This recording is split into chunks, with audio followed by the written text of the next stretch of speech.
Hi, everybody, and welcome to Cat Chat Live, our University of Kentucky webinar series for parents and families. My name is Nancy Stevens, and I serve as UK's Parent and Family Communications Manager in the Office for Student Success. We're so glad that you made time to spend with us here today. This is our first Cat Chat Live webinar of the spring 2025 semester. With us today, we've got Madeline Martin from UK Transformative Learning. You'll get to meet her in just a moment. But before we get started, as always, I like to do a little bit of housekeeping, especially if you're not as familiar with the Zoom webinar format. Today, we want to communicate with you using Zoom's Q&A feature. So we can see or hear you. So instead of using that Zoom raise hand feature, anytime that you have questions, and we absolutely welcome your questions, use that Q&A and we will take them as we go along and then make sure we leave time at the end for any last thoughts or questions that you may have. We will be together no more than an hour today, could be a little less depending on the length of our Q&A. But we know everybody's busy and we appreciate you making time for us. If you're not able to stay for the whole time, this webinar is being recorded and will be emailed to all of our registrants after the webinar. It will also be, the link to the recording will be posted in our Cat Chat family community, so you'll also be able to go back and find it there. If at any point during the webinar today or really throughout your students' time at UK, if you need any assistance, if you have one-on-one questions and want some support, be sure to email parents@uky.edu and you'll connect with UK's Office of Family and Civic Engagement and a team there who is more than happy to help you and get you and your student connected to our many resources on campus. Then last but not least, we will have a survey link that you'll get after the webinar today. And we so appreciate any feedback that you have for us, both about today's webinar and about any future Cat Chat webinar topics that you may want to see. So that's all of our housekeeping items. And with that, I'm going to turn things over to Madeline. I'm so glad that you're going to get the chance to hear from her today. She's one of UK's integrated success coaches. You may have heard me at orientation or another spot talk about integrated success coaching. I think it's such a wonderful resource for our students here on campus. Maybe your students used it, maybe you're learning about it for the first time, but I'm eager for you to learn more and to get some great advice from Madeline that she's prepared for you today. Thanks so much for being with us. Hi, everyone. As Nancy said, my name is Madeline Martin. I come to you today from Integrated Success Coaching. And to really start things off, I wanted to kind of give you a framework for where does coaching fit into the UK structure. So if you've heard of student success, that basically has all of the departments that assist students with anything that's not teaching them in the classroom. I mean, some classroom engagement, but any support that they need being a student at UK is all of student success. In student success, you've got the Office of Transformative Learning, and that is where coaching lives. Coaching lives alongside some really great programs. So just to give you a quick rundown in case you haven't heard of our services before or never quite linked our services as being connected before, Presentation U is a speaking and writing center on campus. They help with any kind of communication project that a student may have. So not just communication classes, but genuinely any paper, any essay, any lab report, speech, written document of some kind. Presentation U tutors are equipped to help your students with that. That means job applications, grad school applications, cover letters, anything. We've also got the study, which is our peer tutoring structure. Students essentially have to take a class, pass with an A or a B, and then apply to be a tutor for that class. And we offer tutoring for all 100, 200 level, or at least most math, science, business courses. So most of the classes your freshmen, sophomores are going to have to take before they can take their major classes. Then we've also got supplemental instruction, which is kind of like the study, but it's group tutoring. It's a very unique system where, again, you've got a student, they've taken that class, they've passed with an A or a B, but then they are coming back to re-sit in the lecture of that class so they can hear what the professor is teaching your students that week and then build a group study session around that. And so then your students can come to that group study session after that class or later in that week to kind of hear the lecture taught from a different format, from the eyes of one of their peers. Then you've got PAC, which I know there are two different kinds of PACs, but this PAC in particular is called Peer Accountability Communities. It's a very new service. We started it last year, and essentially it is an anti-procrastination service. We noticed that a lot of students really struggle to sit down and get their work done each week. So we decided to build a service around that. PACs are these groups of students coming together, committed to getting work done for at least an hour each week. So the sessions are 90-minute sessions. First 10, 15 minutes, it's all about setting your goal for that day. What are you going to get work done on? What progress are you going to try to make? Then you get that 60 minutes of just solid work. Some people are writing papers, some people are writing speeches, some people are doing reading for classwork. Everybody's working, doesn't matter what you're working on. Then that last 10, 15 minutes, you're covering what progress did you make on your goals so that you can get that sense of accomplishment. And then you're also leaving with a success nugget, which is typically a tool that coaching has come up with to give these groups of students something that's ultimately going to help them be successful in some of their other classes. Then lastly, in transformative learning, we've got UK 101, 201, and now 105, which is the rebound course. We don't have a logo for that one yet. But all of these things live within the Department of Transformative Learning. And I know it's a lot, but essentially, transformative learning is the learning center on campus that tries to meet your students' needs holistically. And so coaching specifically is a big part of that holistic aspect where we like to meet one-on-one with students. We also offer group coaching for classes. But primarily 60% of my job is meeting one-on-one with students where I sit face-to-face or on Zoom with them and just talk about the concerns that they're having. I don't have an agenda for those meetings. The student gets to pick what we talk about, but we are helping with things like time management, work-life balance, study strategies. For most of these students, no one taught them how to study. Let's be honest, no one has taught anyone how to study. You're just kind of expected to figure it out. So we used research study techniques to kind of fill in those gaps that students may have, while also developing a plan that is going to work for them as an individual. Motivation, stress management, wellness, ADHD strategies, and more. So again, it's very holistic. Whatever the student needs, that's what we're going to talk about. Some things not on this list, I've had students come in before because they're having challenging issues with their roommate and they want to know how to navigate conflict for the first time. They don't know how to reach out for help with their professor. So we're trying to figure out how to draft that first email. Any and every concern is welcome in coaching. So that's a little bit about our service. Nancy, do we have any questions from this first slide?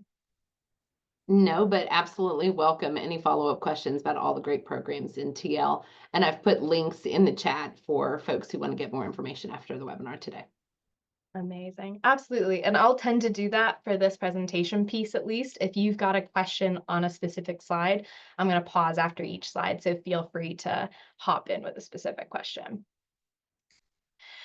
So now the topic today, resistance to assistance. Where did that come from? What do we mean by that? Well, we started noticing as a coaching community when we were meeting with students last semester that there was kind of this trend going around. Students were really reporting high levels of exhaustion.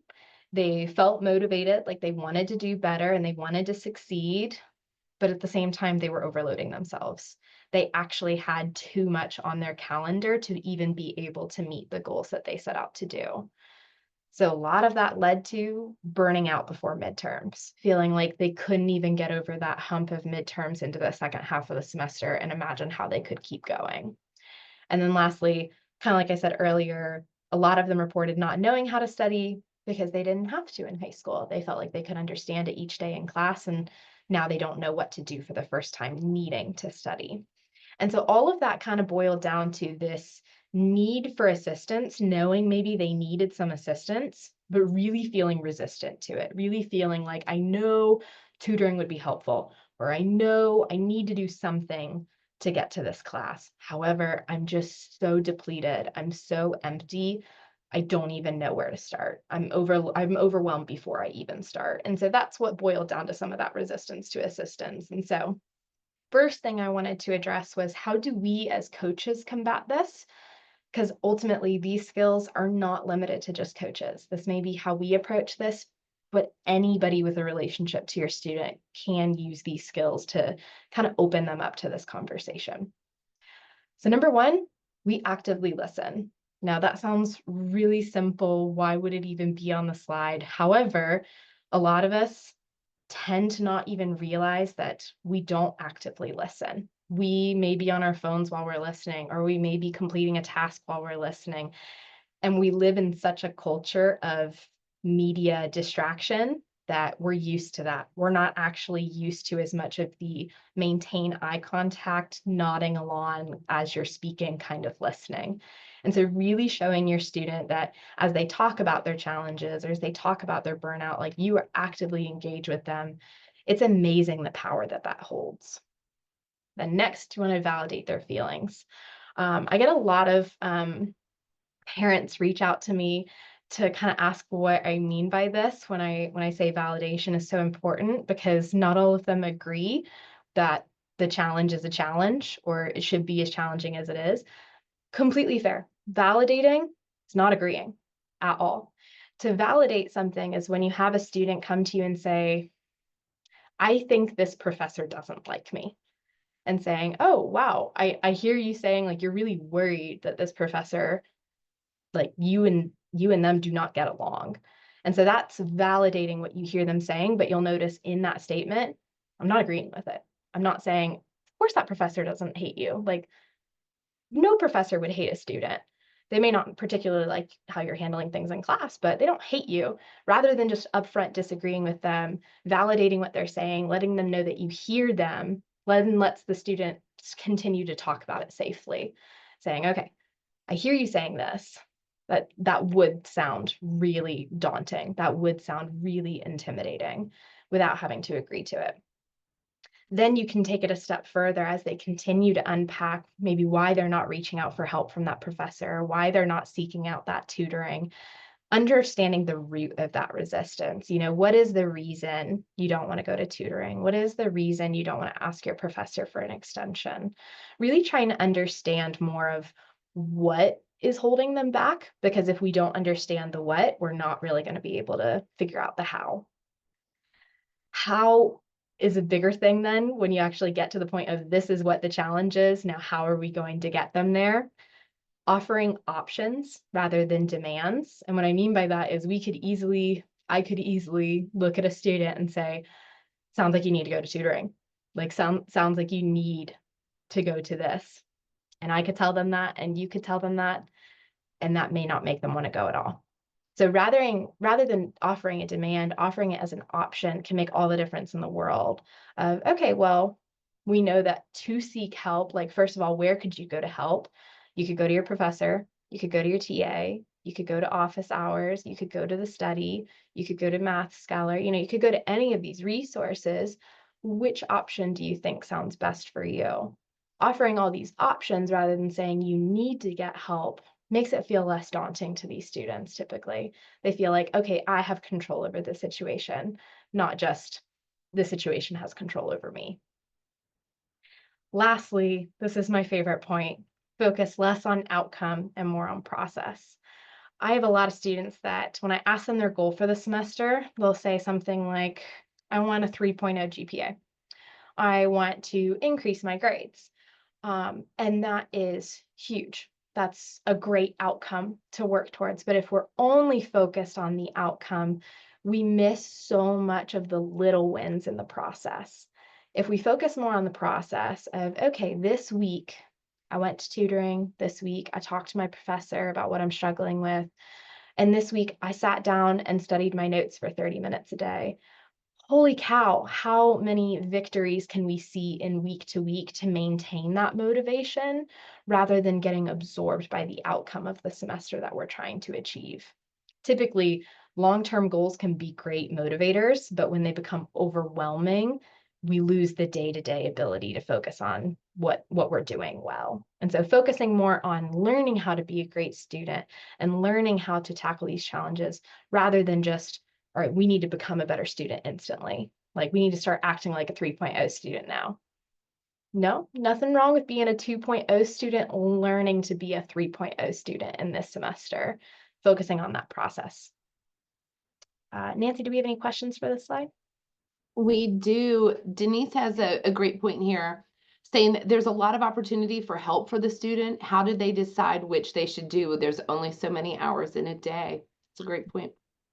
That is such a great point. And honestly, I think that is one of those I might want to circle back to on one of our future slides, if that's okay. I think you're absolutely right. We get a lot of students saying there's so many resources. I'm kind of overwhelmed by the number of resources. And so I think I want to circle back to that, if that's okay. But I love that question. Any other questions for this slide? That's the only one for now. And just to reflect quickly on your point about process versus outcome, I'm even then thinking about some of the advice that I give to parents and families, particularly in the orientation space, or even ways that I talk to my UK 101 students, because they do talk about the importance of goal setting for motivation. And I talk about the need for an action plan, but I really like that kind of increased focus on the process and the little wins along the way.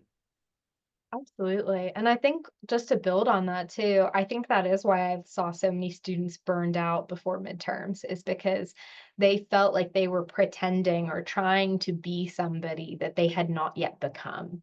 And so giving yourself room to accept where you are now and the steps you're going to have to take to build to become that person you want to be, it takes time.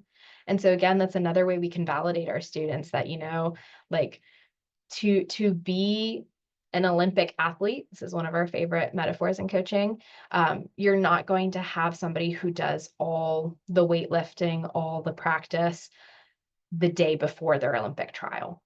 That's not going to work. Their muscles are going to be torched. They are not going to run fast. Like, they will not be able to be successful if all of their training is done immediately and they immediately jump from average Joe to Olympic athlete. But putting in that time, putting in that persistence, and giving yourself the room to know that I'm working towards that and I'm not there yet, ultimately gives you all the space in the world to make small changes and make them last. I love that. So I wanted to give you all some questions to really explore resistance to assistance. And if you saw the article that I helped write, then you may have already seen these questions, but I wanted to kind of talk a little bit and have conversation about why these questions make such a difference. And so these are just some open-ended questions. We typically use open-ended questions in coaching because you get more from your student, to put it simply. If you ask, did you study for this exam? You're only going to get a yes or a no. But if you ask, how did you study for this exam? You may get 50 possible answers as to how they studied for that exam. And so asking those open-ended questions really allows your student to share more of themselves with you and feel like they are allowed to do so. They have space to do so. We also want to avoid asking why as much as possible. Why is not a bad question, but I want to put it on your plate that if you went into work and you submitted this report to your boss that you'd put so much time and effort into, and you hand it to them, and the first thing they ask you is, why'd you format it this way? What is that gut response that you feel instantly?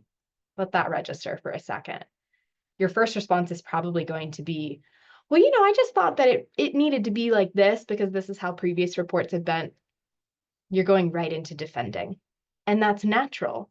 Why is a very divisive question that calls for an explanation. So we want to avoid asking why when talking about a student asking for help or their failures or their struggles, because it puts them on the defensive. It makes them feel like they should have done something and they didn't. So typically asking a what or a how question, you're going to get a lot more response to that. So first question we have is, what do you think you handled well last semester? What I love about this question is it's very strengths-based. They are going to be quick to think of what they didn't do well. Sometimes it takes time for them to think about what they did do well. I ask this question to almost every student I come in across, and sometimes it takes them a minute to really think of, well, what did I do well? What did go well? Even if it's not academic, and taking the time to really analyze what went well gives them already a sense of confidence before maybe we ask the follow-up of, okay, flip side of the coin, what was challenging last semester? And being sure to ask it in that way, what was challenging last semester, not what did you not do well? You'll notice maybe the difference in those two, like what did you handle well? And then what challenges did you face those two questions go really well hand in hand because it kind of allows the student to look at their past in a way that's not scary.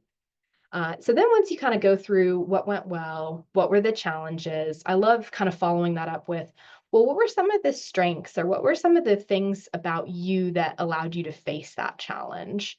What about you helped you overcome that? And typically the reason we would ask a question like that is because we really want our students to analyze their strengths. Like it wasn't just luck that helped you pass chemistry. It wasn't chance that you passed and someone else failed. What personal strengths helped you achieve that challenge? And just kind of asking them that question allows them to think about the fact that they have seen success before. And even if they failed everything last semester, you can even go back to high school. Like, what were some challenges in high school that you faced? How did you overcome those? Because I guarantee you, every single student has faced a challenge and come out better on the other side. It's just a matter of finding that success story. And then once you find it, you can kind of analyze, well, what worked in that situation? And then to build on that, you've got question 3. So what were some areas last semester that maybe you wish you applied those strengths? Not the areas that you failed, but where do you wish you would have applied that strength of persistence? Where do you wish you would have applied that strength of asking for help? That's a great way for them to think about the areas that they could have done better in a way of just, I have this ability, but I didn't use it. I wonder where I could have used it. And then to open them up again with that assistance piece so they're not as resistant to it. 4 is a great question of, so then thinking about those challenges, those areas where we didn't use that strength, how would it have felt to have had help with that? And that's one of my favorite questions to ask when I notice that they need help, but they're not asking for it.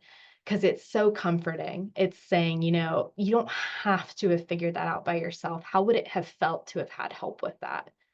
And typically students just kind of soften in that moment and they're like, I probably wouldn't have felt so alone. I probably would not have felt like all this pressure was on me. There was someone there who wanted me to be successful too. And I think that's something that really opens them up then to the last question of what would make asking for that help easier this semester?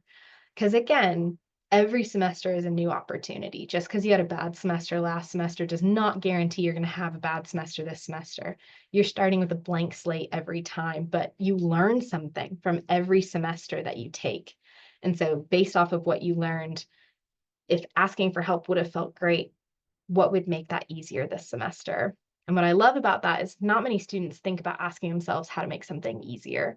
They just think of, I need to do this, I should do this, it would be better if I did this, but they don't ask themselves, but how could I make it easier to do that? And when you ask that, sometimes they'll think of solutions like, well, it'd be easier if I took my roommate with me. It'd be easier if I looked at the BB involved to see who RSVP'd to see if I know anybody. It would be easier if I talked to my TA before I talked to my professor about what's on the test. There are all these different strategies that they could come up with if they just give themselves the opportunity, or if you give them the opportunity to think about it. So by asking these questions, one point I always like to make is we're really taking a strengths approach, which is, just a term for social work background, psychology background, where you really want to take a strengths approach, which is an honest inventory of your assets and your concerns. And so what we don't often think about is sometimes we underestimate and overestimate our abilities. And so a strengths approach really allows us to honestly take inventory of what am I good at? What could I grow in? And so by taking that approach, we can openly ask them to think about their positive and negative experiences a little bit differently. Nancy, any questions for this slide?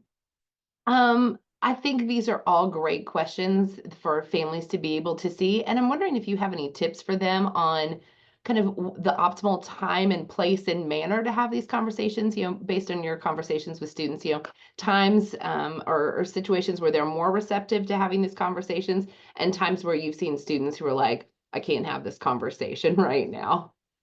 Absolutely. I find that a lot of students will call parents in particular before or after an exam, where they kind of want that, like, last minute confidence boost or reassurance that they're going to be okay.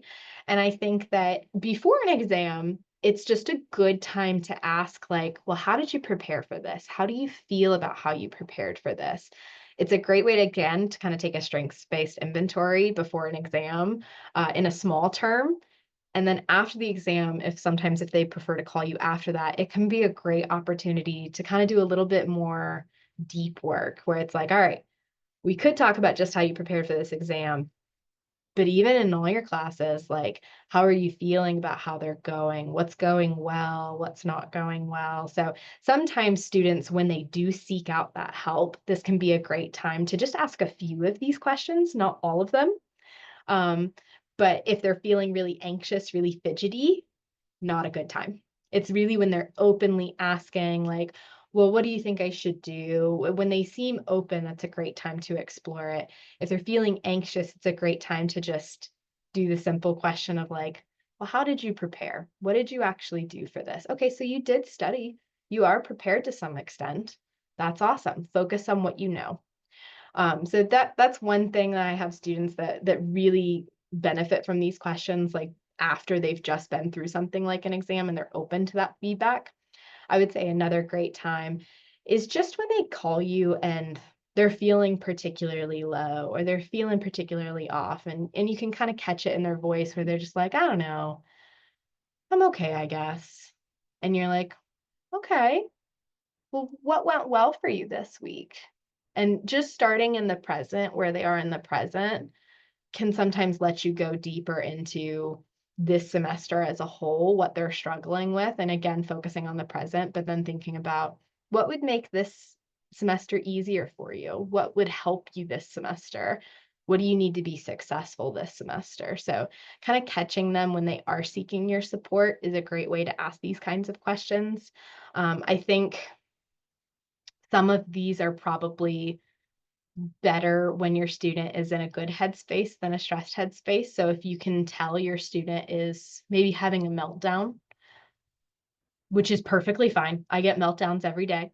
You probably don't want to think about last semester in the middle of a meltdown. So typically when they're in a good headspace is a good time.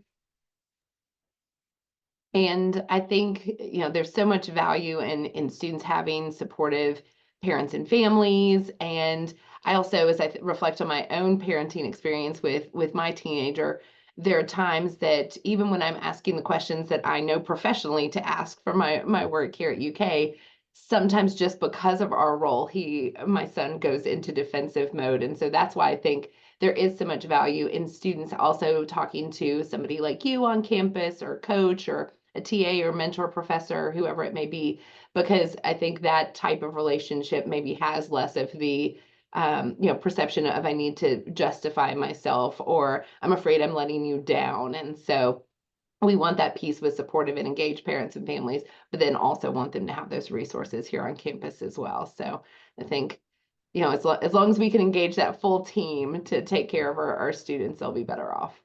Absolutely. Absolutely. Which kind of goes really well into my next slide, where I'm going to pick up on that question I dropped on the last slide. Navigating those resources. So when your student is feeling less resistant to assistant, or when we want to focus on those options rather than demands, sometimes we ask ourselves, all right, where's the master list? I get that question a lot from parents who visit and find coaching, and they want to pick my brain before their student even comes. So like, where's the master guide? I'm like, well, probably want to start by typing UKY Find Services into any search engine that you have, and that'll take you to the Student Success Find Services website. And what's so great about that website is it has basically any resource within student success that your student might need during their time here at UK. And it's all alphabetical, and there are so many. So again, it kind of goes into, it can be overwhelming to look at with your student, but if you're looking at it, maybe while you're talking with them about it, there is a search bar where you can look for specific things.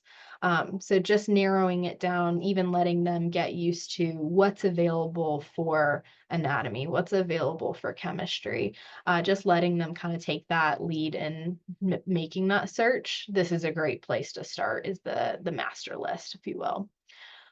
The other piece I will say is if the need is specifically mental health, or they really need to talk to a clinical professional, or they need to talk to a professional case manager, if they've got some real concerns outside the classroom or within themselves, a great place is the TRACS Get Help form. So TRACS is kind of our triage location on campus, where if a student goes through something traumatic, or if a student really needs to see a counselor, or they need deep support and we're not even sure what kind of support they need. We don't know. There's a lot going on in their lives and we don't know what they need.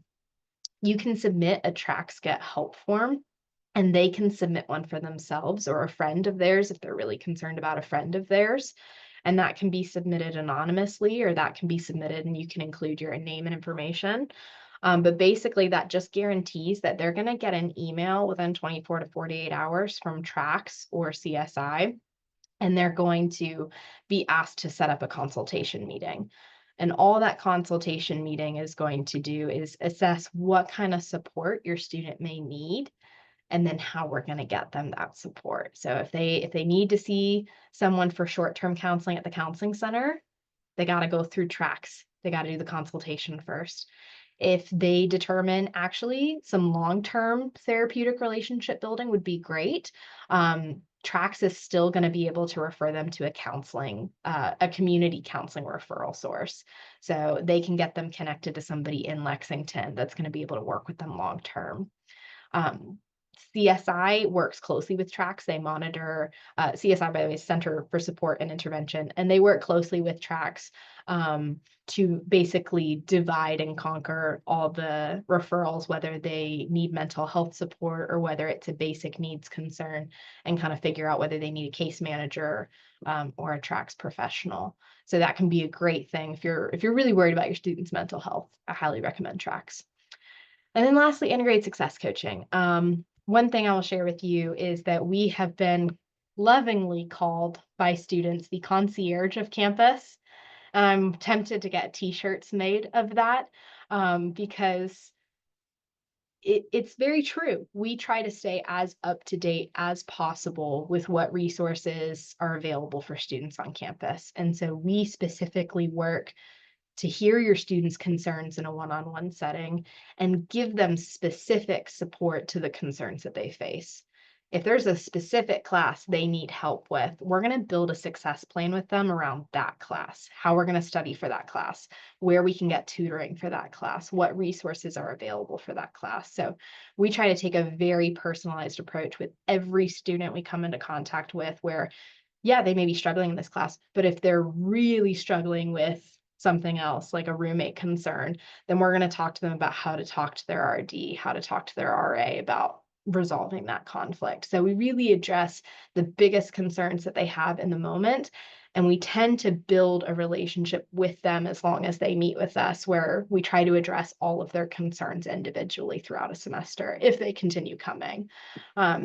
So all that to say, if you're curious about how your student can make a coaching appointment with us, just again, type in UKY Integrated Success Coaching into any search engine, and our website will pop up, and the directions for how they can make an appointment are on our website. But there is also a form on the website for anyone to refer a student to us. And what that looks like is you fill out their information on the form, and they're typically going to get a text and an email from us within 24 to 48 hours saying, hey, someone thought that coaching could benefit you. How can we help you make an appointment today?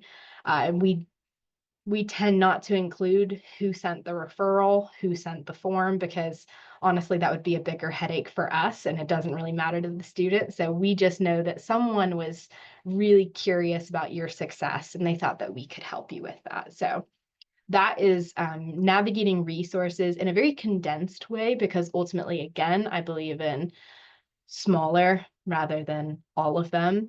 But I'm open to any questions about that. I know I've covered a lot of information. Well, I think that that brings us around to the first question we got, which is how do students decide which of these resources they get started with? Because there are so many. So, what advice would you give if there's a sense of overwhelm around the resources? Hopefully, it's a sense of comforting overwhelm if that's a thing. But where should a student get started? Yes, thank you, Nancy. I personally have a lot of students that come in my office, and they even experience that in my office when I'm like, what challenges are you facing this semester? And they're like, this, and they'll list off 5 or 6 things that they're like, everything needs to be addressed. Everything is overwhelming, but I don't know where to go, what to do. And so typically, what I'll do in a coaching appointment is just kind of ask the question, okay, which one is impacting you the most right now? And just asking that question allows them to kind of rearrange the concerns in their mind to say, impact. How are these concerns impacting me? And which one's impacting me the most? And that kind of allows them to think of their concerns a little bit differently. Not which one is most important, not which one is most time sensitive, which one's having the greatest impact. And it's not always the answer you think it's going to be. Sometimes you may think it's, I didn't pass my last chem exam, when the reality is I'm in a fight with my best friend. That is truly impacting my ability to sit down and study today. Okay, then that's what we're going to address first, the one that's having the biggest impact. And sometimes just narrowing that focus and thinking about which one has the biggest impact allows us to then break down what can we do to kind of build a success strategy around that. And then you can kind of use the find services tool to think of what supports exist for that. Typically, if it's getting involved on campus, my favorite thing is to just ask them how familiar they are with navigating BB Involved. And I'll sometimes show them how the tool works. And I think that can be a great way to decrease stress around whatever resource you find, is just saying, like, okay, well, how much do you know about the study? Well, I think I heard about it once in one of my classes, but I know nothing of how it works. Okay, well, looking at their website, it looks like they've got 2 locations. It looks like all you got to do is swipe your card. Then it looks like you just get to sit at a table with, sorry, one of your peers and ask them questions about the class. How does that sound to you? And then just kind of taking that feedback, hearing how it sounds to them. Sometimes that's a great way to just help them slow down, think about number one, what is the biggest issue right now? And then two, how they feel about the resource available to them. And then number three, what's going to make it easier to get you there? Do you need to take your roommate to the study with you? Do you need to, go once when it's not open just to see the space and how it's laid out? Yeah, and I think having that initial conversation with someone like a coach or an academic advisor or a program advisor can help students kind of think through, okay, what's the next right thing that I need to do to start tackling my goals and my challenges. Absolutely. They don't know what they don't know, and that's not a bad thing. Honestly, if they knew all the resources available to them, they might, you know, be really overloaded with their schedule. Their schedule would always be filled with something. And so sometimes just starting with one resource is enough to give them the energy they need to tackle the rest of the issues because they feel they're working at least on the thing causing the biggest impact. Sure, and yeah, hopefully that builds some positive momentum and a sense of pride and like, okay, I'm not stuck. I'm not as overwhelmed. I'm starting to develop a plan. Yeah, Mhm. absolutely. We've got a couple other questions, good questions that have come in. The next one says, how do you get your child to engage and stay engaged with coaching? My son had an initial session, but is reluctant to engage again. Mhm. Absolutely. I mean, number one thing is we try in every session to truly disarm our students. And all that means is to say, make them feel welcome, make them feel heard, make them feel valued. But kind of the same way you would approach, taking on a counselor in your own life, not everybody's a perfect fit for someone. And so one of the biggest things I would say is, you know, number one, I would probably start with questions because it's just questions are my go-to. Like, what did you not enjoy about that coaching experience? And if it's specifically related to the coach, I would recommend, like, okay, how would it feel to maybe meet with someone different? Maybe meet with someone that's more similar to you. I mean, we try to have descriptions of our coaches on our websites where it has our personal interests. It kind of has what we're interested in as far as at least the pro coaches. We have TA coaches that we have as well. But I would encourage them to explore what they didn't enjoy about it, and then they can always try to meet with another coach. I've met with multiple students that maybe started with one coach and then they met with me and they're like, I think you are more my style, and vice versa. I mean, I think it really depends on if you feel safe and that you can be open and honest with that person. Do you have any tips in scheduling? I know sometimes when I've referred UK 101 students over to coaching, they'll say, "Well, no one's available." I'm like, "Okay, are you navigating the website appropriately? Have you decided that, you only want to go on this one day at this one time, and if no one's available, you're not going at all?" So how do you suggest they navigate that in terms of finding one of the professional coaches like you or a TA coach or deciding if they want to do online or in person? Any tips you have around scheduling? Great question. We have been changing our scheduling system a lot the last couple years, and I think we've finally gotten the form to be as simple as it's ever been. It's still got ways to go. I'm not going to say it's perfect, but I think if you can't see the availability, or if you don't see the availability you're wanting. Like right now, I was helping a student book this morning, and we are booked out through the next few weeks of February because we are a very popular service, and multiple areas of UK are required to come to us. And so that can make it sometimes hard to see a coach immediately. That's why I always encourage students to plan ahead.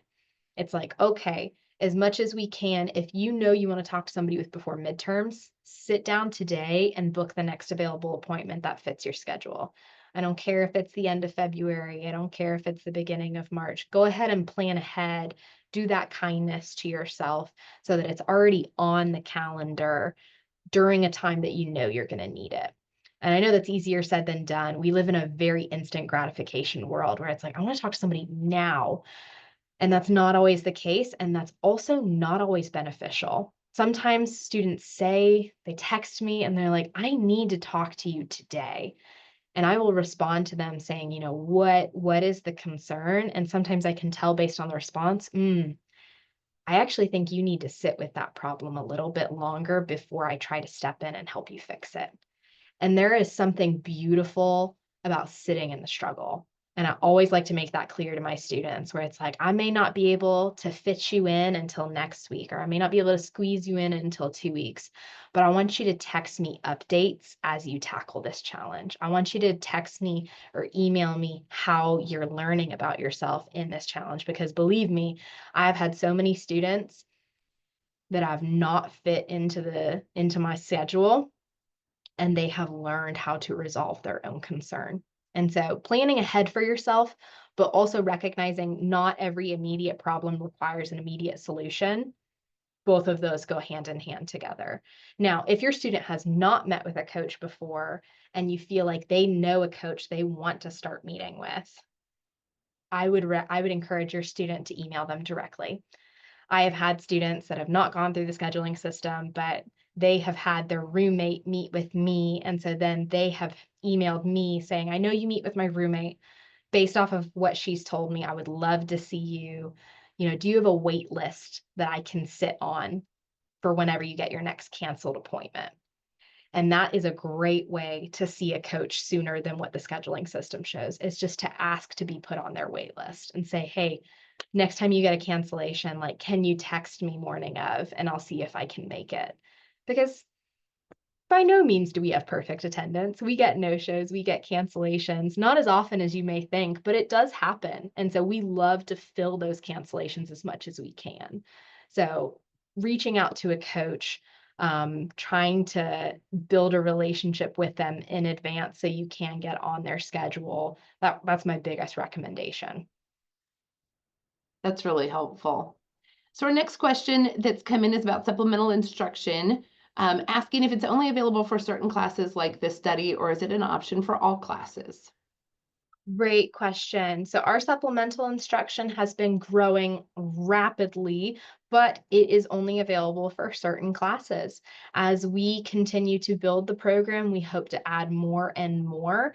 But right now, it is only available for the classes that you would see on the Transformative Learning website. If you go into services and you click supplemental instruction, it's going to list all the classes we're offering for each semester, and that changes each semester.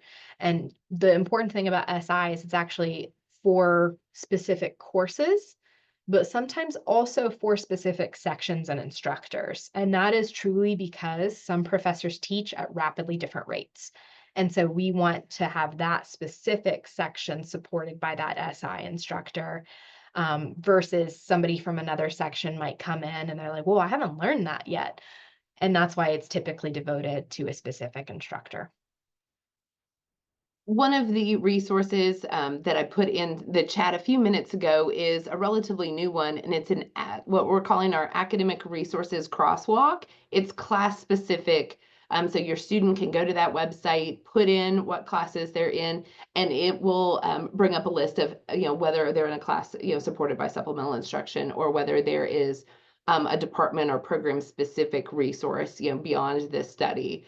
So that's been a new resource for students to be able to connect with some of those opportunities that they may not be familiar with. Yeah. So another question just came in. If you can't get a coaching appointment for a while, what service would be a next step? My son needs extra academic help and resists. So sounds like this webinar has been perfect for them. Absolutely.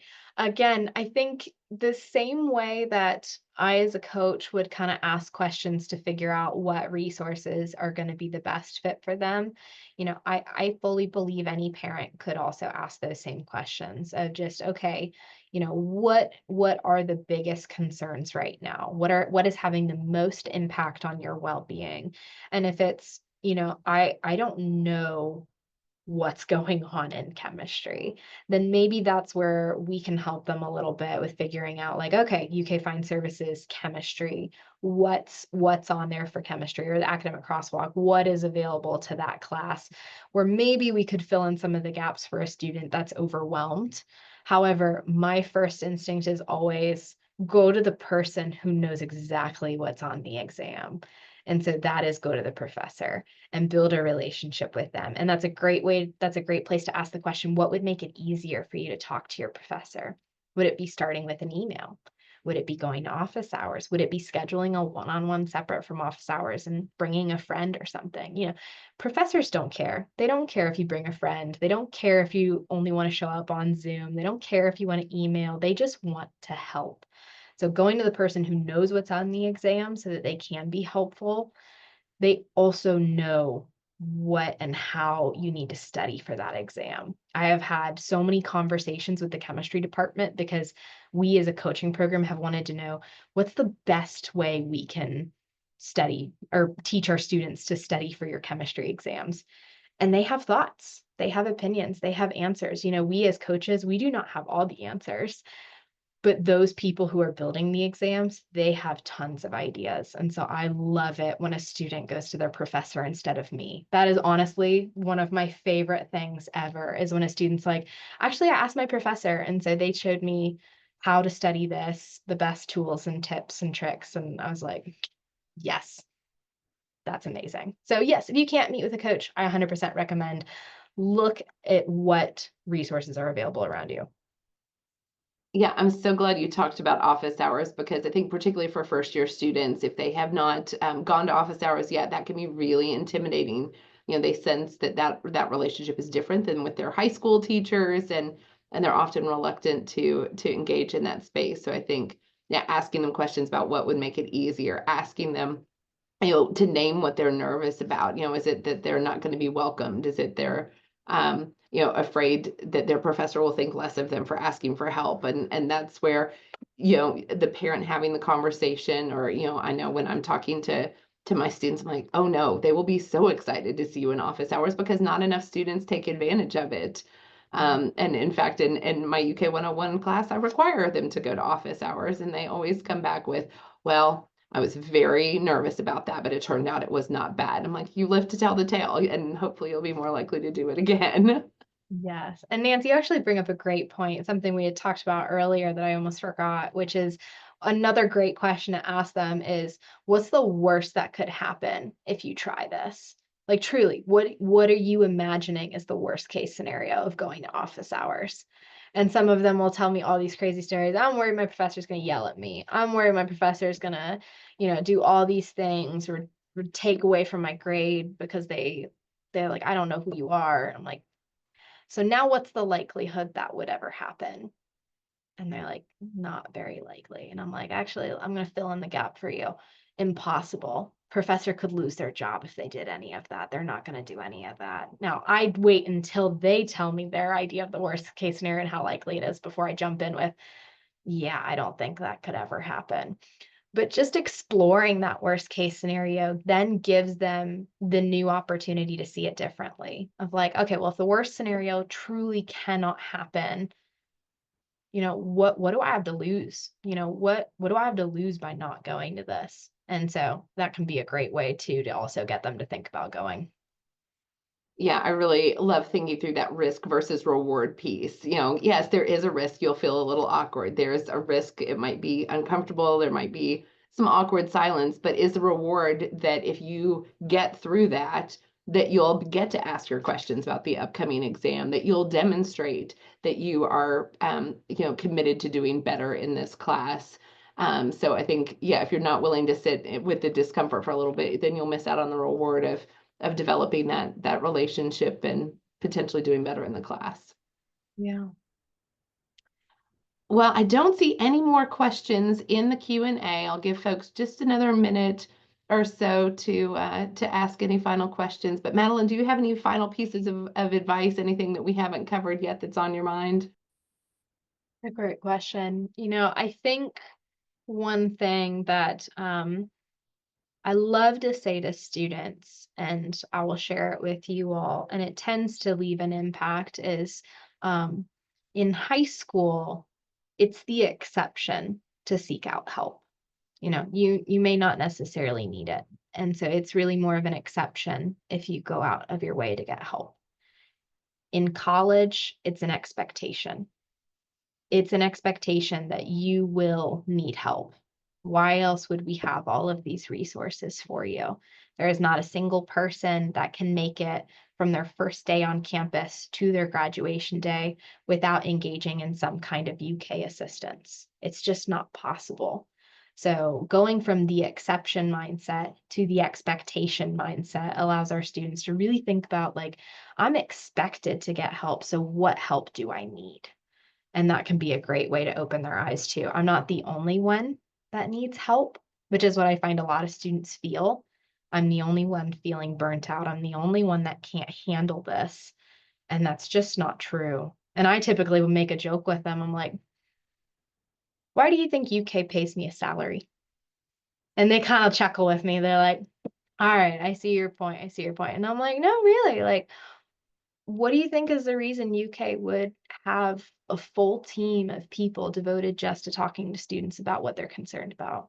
And just allowing them to even think about why resources are in place lets them know it's an expectation that everybody needs some kind of help. So I just need to figure out what's going to help, what's going to be the most impactful help for me.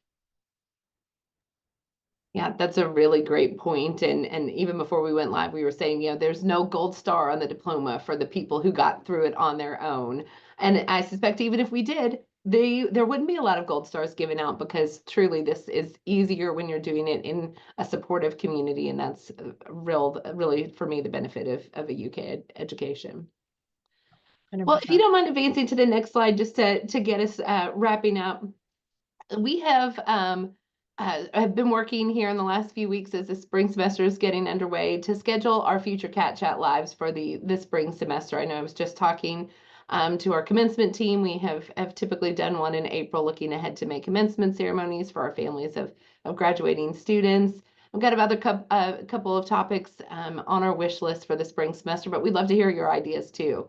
So I've put a link in the chat and you'll get it via email as well. And after this webinar is over, We would love your feedback, both about our conversation today and about the topics that would be most beneficial to you and your student this spring semester. And before I let you go, I want to put in one last plug for our Cat Chat family community, which is UK's parents and families communication portal. Every day that I'm here in the office, I'm putting in information that I think would benefit parents and families, information that would be great for families to share with their students. So you can find all sorts of things there, events, activities, resource information, like many of the ones that Madeline's talked about here today. I hope you're getting the full benefit of our Cat Chat family community if you're a member of it. If you're not, there's a link on the website where you can sign yourself up as well. But you can determine how often you get email newsletters from our Cat Chat family community. The system defaults to a bi-weekly newsletter, but I would encourage you to consider updating your preferences to get them on a weekly basis, just so you don't miss out on any of the big events and resources and activities going on here on campus. It's a place you can view event calendars, ask questions, and get support from folks like me. It makes it easy to get information that pertains specifically to your Wildcats experience. So we've been really pleased with all of the resources that we have there in that Cat Chat family community, and hope you're enjoying them as well.